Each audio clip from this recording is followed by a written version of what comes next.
சிரிப்பது வந்து இதயத்திற்கு இன்னி செய்வாங்க, மனதிற்கு மத்தளம்னு சொல்லுவாங்க. அது உண்மைதான்.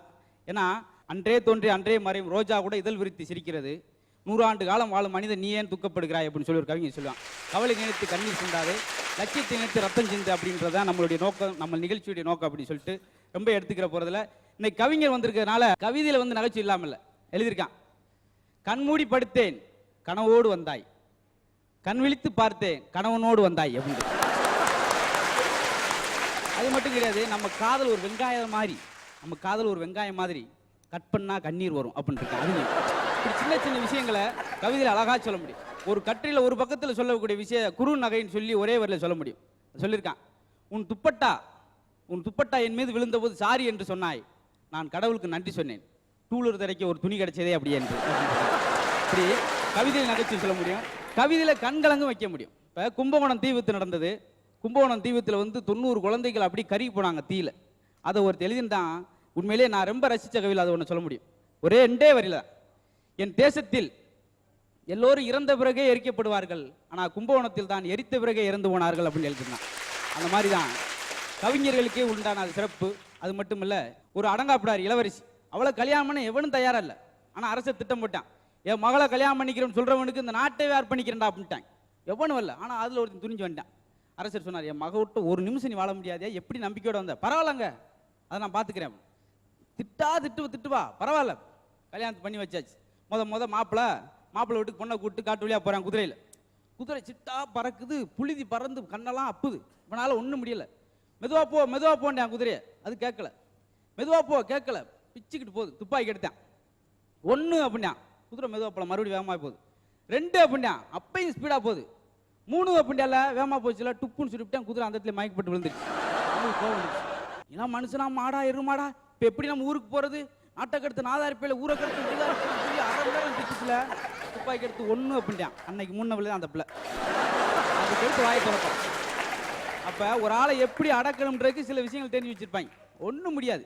அன்னைக்கு ஒரு அம்மா போய் நடிச்சா 3 மணிக்கு அருவாள் எடுத்துட்டு போய் புருஷனை வெட்டியிருக்கு. என்ன அம்மா இன்னைக்கு என் வெட்டிங்கிட்டே புருஷனை போய் எடுப்பது என்ன அநியாயம் பண்ணுவாங்க. ஒரு சில நேரம் நீங்க பாத்தீங்கன்னா அந்த ஹோட்டல் சாப்பிட போவோம், சாப்பிட்டுக்கிட்டே இருக்கு, அங்கேயே பக்கத்து இலையில எடுத்து சாப்பிட்டுக்கிட்டு இருக்கான். அவன் கோவம், ஏன் கண்ணு இல்லையா, ஏன் இலையில எடுத்து சாப்பிட்டுக்கிட்டு இருக்கியாடா, பசி கண்ணை மறைச்சிருச்சு அப்படின்னு. அதுக்கு ஒரு விளக்கம். ஆதி காலத்துல சொன்ன சின்ன சின்ன விஷயத்துல இதுல எடுத்து சொல்லி விடுறாங்க, பயமா இருக்கு. இப்ப பேப்பர் ரோஸ்ட் கேட்டிருக்காரு, கூட ஒரு ஊத்தாப்பம் வச்சிருக்கான். நான் உன்ட்ட பேப்பர் ரோஸ்ட் மட்டும் தான் கேட்டேன், ஏன் கூடவே ஊத்தாப்பம்? இன்னைக்கு ஞாயிற்றுக்கிழமை இலவச இணைப்பு. பேப்பர்ல அதுவும் இலவச இணைப்பு சேர்த்துட்டு போக முடியும். அது ஒரு ரொக்கம் கொடுக்கணும்னு ஓடிக்கிட்டு. இன்னொருத்தன் சர்வரை கூப்பிட்டேன், என்ன ஹோட்டல் நடத்துறீங்க? சப்பாத்தி வாரியா, இவ்வளவு ரப்பா இருக்கியா, கடிக்க முடியல, கரகரண்டுது, சப்புன்னு ஒரு இருக்குண்ணா. அது பேப்பர் பிளேட், சப்பாத்தி இங்க இருக்கு வர்றா, ஒரே சேப்பர்ல எதையும் கட்டி திண்டுக்கிட்டு இருக்கா. அநியாயம். இங்கிட்டு ஒருத்தன், என்னங்க காப்பியில பள்ளி செத்து கிடக்கு, எங்க தப்பு கிடையாது, கொஞ்ச நேரத்துக்கு மட்டும் உயிரோட இருந்துச்சு, இப்ப நீங்க லேட்டா வந்திருக்கீங்க, முன்னாடி என்ன உயிரோட கிடைச்சிருக்கு, அவன் செத்து போச்சுன்ற வேதனையாச்சுன்னா உள்ள கிடக்குறக்கே அப்படி. இங்கிட்டு ஒருத்தன், என்னங்க டீல ஈ கிடக்குங்க, அது வைட்டமின் ஜி, உடம்பு ஏன் உடம்பு கெடுத்துக்கிறீங்க விரல்றாங்க ஒவ்வொருத்தனும். இங்கிட்டு இப்ப என்னங்க கடிக்க என்ன இருக்கு, அந்த நாய் இருக்கு பக்கத்துல, ஏதாவது சொல்லிட்டு தப்புன்னு கடிக்கிறது. இல்லை தொட்டு கடிக்கிறதுக்கு என்னான்னு கேட்டா, என்னடா ஒரு வரி பேச மாட்டேன்றீங்க இந்த ஹோட்டல்ல, எங்க ஹியூமர்களை போச்சு நடத்துறீங்களா, ஹோட்டல் நடத்துறீங்களா, ஒரு வரி பேச முடியல. அடுத்து கழுவ போறாரு, கழுவுற இடத்துல தண்ணி இல்லை, என்னங்க கை கழுவ தண்ணி இல்லாம வச்சிருக்கீங்க, அந்த நிக்கிற நாய் அந்த கையை கூட நக்கி எடுத்துடும், கிளீனா இருக்கும். அதுக்கு ஒரு நாயை நீட்டி வச்சிருக்காங்க. இப்போ பில் போடுறது, சரி பில் போடவா, பில்லெல்லாம் போட வேணாம், உரல் அரிசியை போடு, ஆட்டி கொடுத்துட்டு போயிரு, 1/2 மணி நேரத்தில் தெளிவா இருக்கும். இப்படி ஆட்டி கொடுத்துட்டு போறதுலேயே ஒரு கோயில் இருப்பான். அப்புறம் ஒரு வழியா, சரி நீங்க என்னங்க சாப்பிட்டுட்டு பில் கொடுக்காம நீங்க ஆட்டு போய்கிட்டு இருக்கீங்க, சாப்பிடும்போது என்னடா சொன்ன, நீ நாக்கு மேல பல் போட்டு என்ன சொன்னேன், உங்க வீட்டு சாப்பாடு மாதிரி சாப்பிடுனீங்க, எங்க வீட்டு சாப்பாடு பில்லா கொடுத்துட்டு போவாங்க, என்ன பேசுறீங்க, ஒரு வரியிலும் பிடிக்கிறேன். அவன் திகட்டிட்டான் மனுஷன். ஒன்று ஏன்னா விடா கொண்டேன்ற நம்மள்கிட்ட தான் உண்டு, சின்ன விஷயத்தை மாற்றி போட்டுருவாங்க.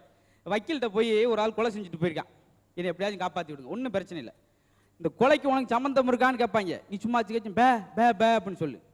அதே போல இந்த கொலையை நீ செஞ்சது நீயா இல்லையா, பே பே பேன்னு சொல்லு. ஊமை எப்படி கொலை செய்ய முடியும்னு சொல்லி தீர்ப்பை உனக்கு விடுதலை ஆக்கி விட்டுருவாங்க. ரைட். அதே போல் நீதிபதி கேட்டார், இந்த கொலைக்கு உனக்கு தொடர்பு இருக்காப்பா, பே பே அப்படின்னு இருக்கான். அப்போ நீ இந்த கொலையை செய்யலை, பே பே பேன்ட்டான். வெரி குட், வெளியே வந்தாச்சு, விடுதலை. வக்கீல் கேட்டார், எப்படி கிங்கியா கொடு 60,000 பே பே பே அப்படின்ட்டு. அவன் நம்ம ஏதாவது சொல்லி கொடுத்தோம்னா அது டெக்னிக்கலோட உருவிட்டு போடுவாங்க, நம்ம தான் கவனமா இருக்கணும். மேஜிக் மேன் பப்ளிக்கில் ஒரு கல் எடுத்தார், அப்படி தூக்கி போட்டு அப்படின்றார், பணமாயிடுச்சு. அந்த கல் பூரா பணமாயிடுச்சு. இங்கிட்ட ஒரு கம்பி, அதை எடுத்து அப்படின்றாரு, பூரா பணமாயிடுச்சு, ரூபா தலாவாகுது. எல்லாம் அரை மணி நேரம் மேய்ச்சிக்கு முடிச்சுட்டு தட்டை கொண்டு வந்து உங்களால் முடிஞ்ச போடுங்க அப்படின்னார். ஒருத்தன் கல் எடுத்து போட்டான். இன்னும் கல்லத்தை பணமாக்கவே இல்லை, ஆக்கிக்க செலவு, எங்கே அடிக்கிறோமோ அதே இடத்துல பாயிண்ட் அடிச்சு அழகாக தப்பிச்சுட்டு போவாங்க. அதுக்கு எப்போ உறுதுணையாக இருக்கும்னா இந்த மாதிரி நிறைய நிகழ்ச்சிகளை பார்க்கும்போது. ஏன்னா ஒரு கவிஞனோட நீங்கள் பேசுனீங்கன்னா கவிஞனாக முடியாது, ஒரு வக்கீலோட பேசினா நீங்கள் வக்கீலாக முடியாது. ஆனால் ஒரு நகைச்சுவையாளரோட நீங்கள் பேசி அந்த நகைச்சுவையில் உள்வாங்கி பார்த்தா நீங்கள் நகைச்சுவையாளர் ஆக முடியும் அப்படின்றதான் இந்த நிகழ்ச்சி நோக்கம் அப்படின்னு சொல்லிட்டு சார்லி சாப்ளினை பற்றி சொல்லுவாங்க. அவர் 1977 இறந்து போனார். ஆனால் அவர் இறந்த பாடியை எடுத்துகிட்டு போய் கடத்திட்டு போய் மிரட்டி 3 லட்ச ரூபா கொடுத்தா தான் பாடியை தருவோம் அப்படின்னு சொன்னாங்க. மறுபடியும் அந்த பாடியை மீட்டு வந்து 78 புதைச்சாங்க. இது எதுக்கு சொல்கிறேன்னா, நகைச்சுவாளன் மட்டும்தான் இறந்த பிறகு கூட அவனுடைய வேல்யூ கூடும் அப்படின்றக்கா அந்த இடத்துல சொல்கிறது. அதனால கலைவாணர் கூட இன்னைக்கு நகைச்சுவை நடிகர்களே கலைவாணருக்கு மட்டும் செலவு வச்சிருக்காங்கன்னு என்னன்னு சொன்னால், இந்த தேசத்துக்கு சிரிப்பையும் ஊட்டி சிந்திப்பையும் ஊட்டின ஒரே நடிகன்றதுனால நகைச்சுவாளருக்கு செலவு வச்சிருக்காங்கன்னா அது கலைவாணருக்கு மட்டும்தான். அதனால எப்பயும் நகைச்சுவோடு இருக்கிறவர்களுக்கு இந்த உலகத்தில் மரியாதை அதிகமாக இருக்கும் என்பது இந்த இடத்துல சொல்லி, நீங்கள் நகையுங்கள், மற்றவர் நகைக்க வைங்கள். நன்றி, வணக்கம். நம்ம வெந்நீராடை மூர்த்தி சார் வந்து காலையில் எழுந்திரிச்ச உடனே நியூஸ் பேப்பர் படிக்கிறாங்க. எப்படி படிக்கிறாங்க ஒரு சிறிய கற்பனை. ஓகே காவியன், அசத்துங்க. Okay sir. ஐயோ, பாகிஸ்தான் பாராளுமன்றத்தில் கலாட்டா, பெண் எம்பிக்கு மண்டையில் அடி. ஐயோ, மண்டையில தான் அடிபட்டுதான், இன்னும் எங்கெங்கெல்லாம் அடிபட்டுதான். அதை எடுத்து கேட்ட எதிர்கட்சி எம்பிக்கு நெஞ்சில் அடியா. ஐயோ, நெஞ்சில மட்டும்தான் அடியா, வேற எங்கெங்கெல்லாம் பட்டுதோ. ஐயோ, காலையிலே மண்டையில் அடி நெஞ்சில் அடின்னு நியூஸ் பேப்பர் வந்திருக்கு. இதை படிச்ச உடனே எனக்கு குபாலத்தில் அடிச்சு குபாலத்தில் எகிரி எடுத்தோம். நேரம் பார்த்தவங்களுக்கு எப்படி இருக்கும். நன்றி. அடுத்ததாக சாலமன் பாப்பே அவர்கள் வந்து இந்நிகழ்ச்சிக்கு நடுவராக இருக்கிறாங்க. எப்படி இருக்காங்கன்னு ஒரு சிறிய கற்பனை. அன்பு அசத்தல் மன்னர்களே, அருமை சன் டிவி நேயர்களே, வணக்கம் ஐயா. நம்ம மதுரை முத்து வந்தார் இல்லே, சும்மா அசத்திட்டார் இல்லே, தொடர்ச்சியா பேசினார் இல்லே, திக்காம பேசினார் இல்லே, நகைச்சுவையா பேசினார் இல்லே. ஏன் பழகுறாரு ஐயா, பக்கத்து வீட்டு பிள்ளைகளோட பழகுறாரு. பழகுங்க ஐயா, நீங்களும் பழகுங்க, நீங்களும் பேசலாம் ஐயா. பிள்ளையோ கிடைக்கலையா, வாங்க நம்ம வீட்டுக்கு வாங்க, 2 பிள்ளையோ ஐயா, அங்க வை சங்க வையா, தேவையான அளவுக்கு பழகுங்க, பாப்போமா. நன்றி. அடுத்ததாக பூர்ணம் விஸ்வநாதன் சார் வந்து ஜட்ஜா வந்திருந்தாங்கன்னா எப்படி இருக்குன்னு ஒரு சிறிய கற்பனை. இங்க பாரு ரமேஷ், நீ நல்லா ஆடக்குள்ளே நல்லா இடுப்பு வளைச்சி நெளிச்சு ஆடுறே, பரவாயில்ல. ஆடக்குள்ளே என்னை பார்த்து கண்ணடிக்கிறது ஒரே தப்பா இல்லையா? ஏதாவது பார்த்தேன்னா நான் சைவத்துக்கு மாதிரி ரொம்ப நாள் ஆயிடுச்சு. என்ன அப்புறம் என்னுடைய பொண்டாட்டி பார்த்தா என்ன சொல்லுவா, வீட்டில் சைவம் வெளியில அசைவமானு கேட்டுட்டா என்ன பண்றது. இப்போ உனக்கு நல்ல கம்பெனி தரணும்னா நம்ம மதன் பாபு சாரை பிடிச்சிக்கோ, சிரிச்சே கொண்டுடுவாருன்னு பயப்படாது.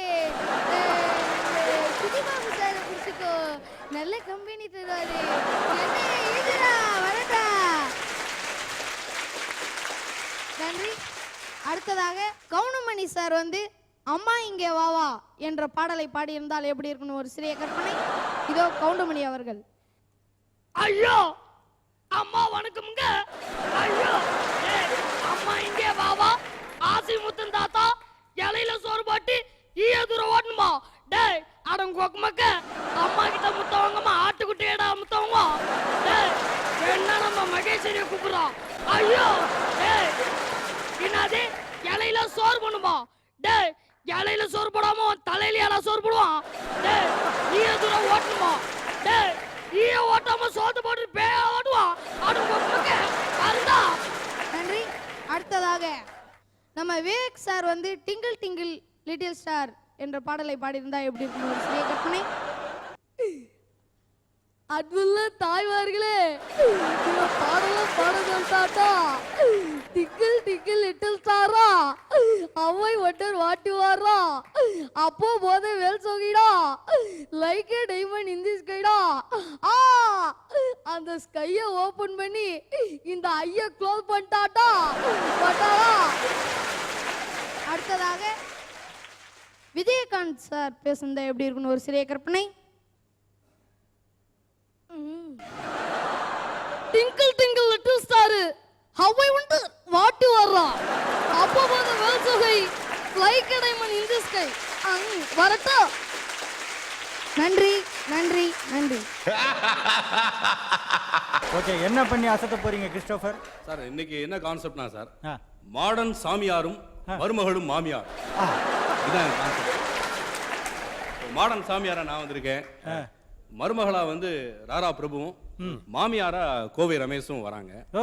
இவங்க வந்து மருமகளை எப்படி மாமியாரை குடும்பப்படுத்தணும்னு ஐடியா கேட்குறாங்க, மாமியா எப்படி மருமகளை குடும்பப்படுத்தணும்னு ஐடியா கேட்குறாங்க. இதுக்கு இந்த மாடர்ன் சாமியார் வந்து விளக்கம் அளிக்கிறார். நீங்க 2 பேருக்கும் சரியான ஐடியா கொடுத்துட்றீங்க. ஆமாம் சார், தெரியுது. சாமியார். ஓகே ஸ்நேகன் சார், எப்படி இருக்கு இந்த கெட்டப்பெல்லாம் பார்த்தா? பயமா இருக்கு. இதுக்கே பயந்துட்டீங்க? என்ன நடக்க போகுது என்னன்னு தெரியல. இனிமேல்ட்டு ஏன்னா ரொம்ப தெரியும். சாஃப்டா பார்த்துக்கிட்டே இருந்தோம் நான் ரமேஷையும் பிரபுவையும். ம். ஆனா இப்ப பாத்தீங்கன்னா 2 பேரும் நாங்க இல்ல நாங்க வேற ஒரு ரேஞ்சுக்கு வந்திருக்கோன்றாங்க.